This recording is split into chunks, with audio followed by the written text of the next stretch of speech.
great Army Medical Center has served our nation for over 100 years.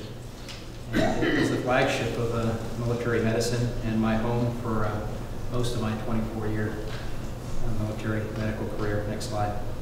September 2011 marked the end of an era and the beginning of a new era centered at the largest DoD medical center in the world, Walter Reed National Military Medical Center, poised to build on our past successes. Next slide. The National Museum of Civil War Medicine fulfills the mission of preserving the legacy of medical innovation. Next slide. During a time in our history marred by the anguish of strife and civil war. Next slide. These images from the acclaimed Don Triani are among the finest done that realistically depict the battles and the anguish of the Civil War. Next slide. A central figure and visionary leader in this legacy, Major Jonathan Letterman, pioneered modern-day battlefield medicine. Next slide. As the medical director of the Army of the Potomac during that war. Next slide. Anyone who has been chosen to receive an award knows quite well the support and the sacrifice others have made in support of one's efforts. I'm no exception. Time does not allow me to recognize the multitude of individuals and institutions that have led to my standing before you today.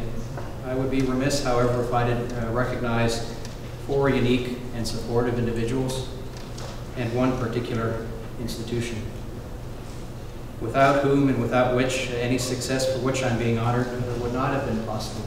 Next slide.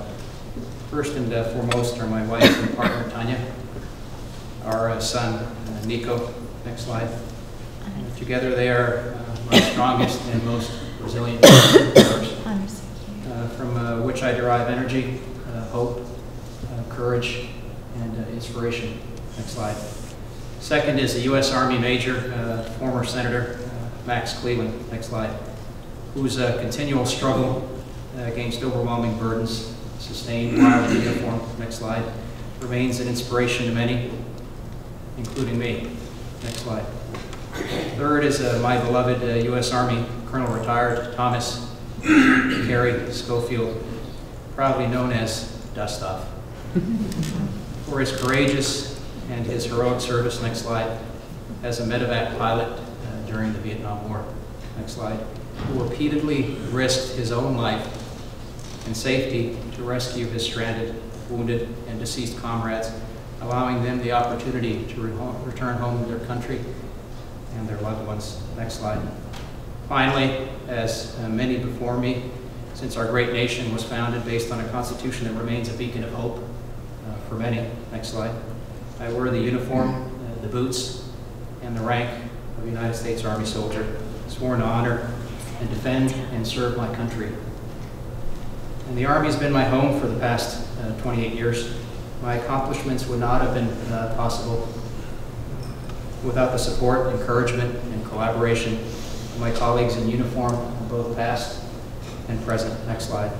So it's with appreciation for my blessings and in the spirit of St. Luke, the patron saint of physicians, knowing that to whom much is given, much is expected. Next slide. I proudly and humbly thank you for the recognition of this award.